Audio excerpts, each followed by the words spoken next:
Bismillahirrahmanirrahim. Assalamualaikum warahmatullahi wabarakatuh. Saya Indra Noviansyah. Di sini saya akan sedikit menjelaskan tentang apa itu Makkiyah dan Madaniyah. Al-Makkiyah dan Al-Madaniyah merupakan suatu sistem kategorisasi ayat-ayat Al-Quran yang dibuat oleh para alim ulama untuk mempermudah penafsiran Al-Quran atau pengelompokan ayat-ayat. Adapun untuk mengetahui terminologi dari teori ini, terdapat 4 perspektif yang membahas tentang teori Makkiyah dan Madaniyah. 4 perspektif ini diantara lain, untuk yang pertama yaitu perspektif masa turun.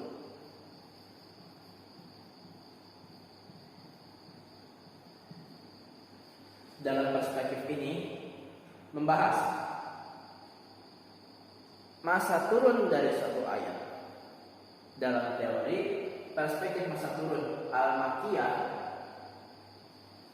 yaitu ma nazala qabla hijrah,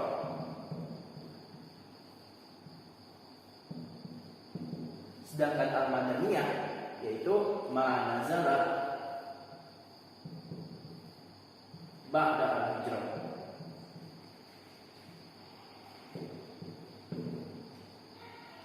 Dalam perspektif ini kita memandang masa turun dari suatu ayat yaitu sebelum atau sesudah hijrahnya Nabi dari kota Makkah menuju kota Madinah atau Yasrib ketika masa itu. Dapat dibahas dalam perspektif ini apabila suatu ayat turun di kota Madinah setelah hijrahnya Nabi, maka ayat itu dapat dikategorisasikan sebagai ayat-ayat Madaniyah. Dan pula apabila ayat itu turun di Makkah setelah hijrahnya Nabi, ayat itu pun dapat dikategorisasikan sebagai ayat Madaniyah. Seperti halnya surat Al-Maidah ayat 3 yang diturunkan ketika peristiwa Haji Wada setelah hijrahnya Nabi, maka ayat itu merupakan ayat Madani. Selanjutnya perspektif kedua yaitu perspektif tempat turun.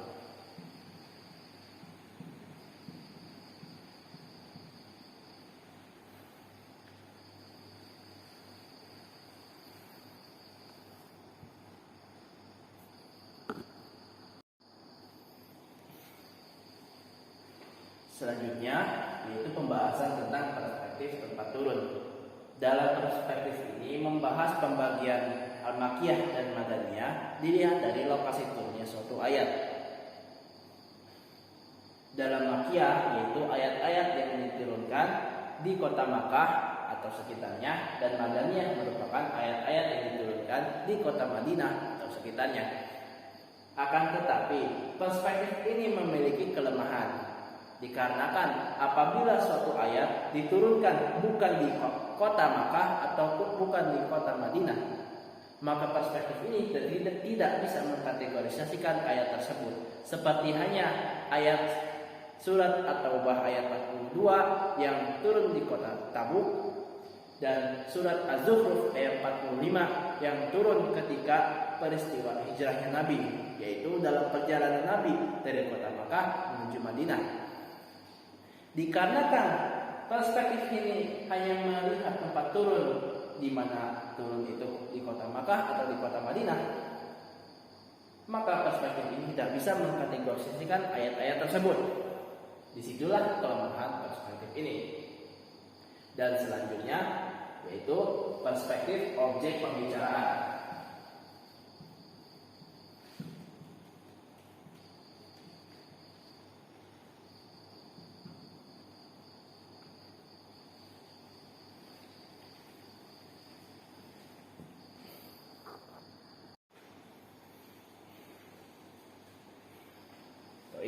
Selanjutnya membahas tentang objek pembicaraan atau perspektif yang dilihat dari objek pembicaraan. Dalam perspektif ini dapat didefinisikan sebagai berikut. Apabila Makkiyah yaitu maka nakhitab di akhir Makki, sedangkan fil Madaniyah yaitu maka nakhitab di akhir Madani. yang artinya untuk terminologi Makkiyah itu apabila ayat-ayat yang menjadi khitab bagi orang-orang Makkah, sedangkan Madaniyah yaitu apabila ayat menjadi khitab bagi orang-orang Madaniyah atau bagi orang-orang Madinah. Dalam perspektif ini dapat didefinisikan sebagai berikut, dikarenakan adanya asumsi bahwa banyaknya ayat Al-Quran yang dimulai dengan ungkapan ya ayuhan nas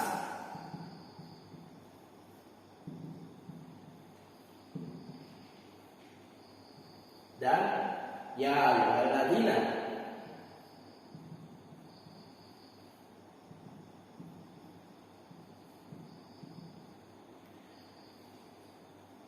Asumsi bahwa banyaknya Al-Quran dimulai dengan ungkapan ya ayyuhan nas yang merupakan kriteria bagi ayat-ayat Makkiyah, dan ya ayyuhalladzina yang merupakan kriteria bagi ayat-ayat Madaniyah. Akan tetapi perspektif objek pembicaraan ini tidak selamanya benar, karena ada satu ayat atau ada surat Al-Baqarah yang merupakan dikategorisasikan sebagai surat Madaniyah, akan tetapi memiliki beberapa ayat yang dimulai dengan ya ayyuhan nas yang merupakan Makkiyah, seperti halnya surat Al-Baqarah ayat 62 dan surat Al-Baqarah ayat 150 atau 168 yang keduanya dimulai dengan ya ayyuhan nas.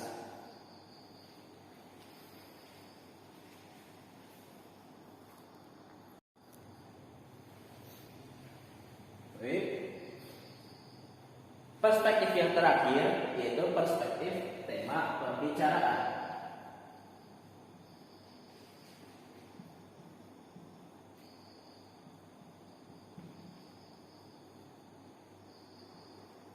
Dalam perspektif ini memandang dari kedua terminologi Makkiyah dan Madaniyah melalui tema-tema yang dimiliki oleh kedua terminologi tersebut.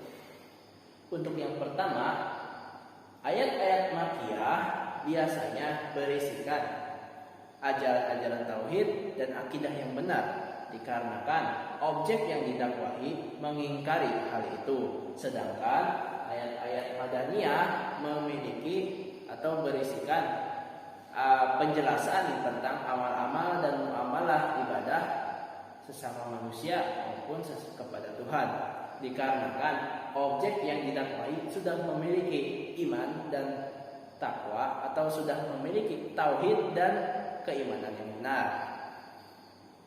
Dan yang kedua, ayat-ayat Makkiyah biasanya bersifat atau memiliki kalimat yang tegas dan lugas, dikarenakan objek yang didakwahi mengingkari hal itu, maka konteks kalimat yang tepat hanyalah kalimat yang tegas. Sedangkan ayat-ayat Madaniyah memiliki sifat kalimat yang lunak, dikarenakan objek yang didakwahi sudah menerima dan taat akan ajaran yang dibawa dari ayat-ayat Madaniyah. Dan yang ketiga, ayat-ayat Makkiyah bersifat argumentatif. Ayat-ayat Makkiyah biasanya merupakan ayat-ayat pendek dan bersifat argumentatif, dikarenakan objek yang didakwahi mengingkari hal-hal yang diajarkan dari ayat-ayat itu. Sedangkan ayat-ayat Madaniyah biasanya bersifat ayat-ayat panjang dan tidak argumentatif, karena menyesuaikan dengan objek-objek yang didakwahi yang sudah menerima ajaran-ajaran tauhid dan ajaran-ajaran iman dari ayat-ayat tersebut.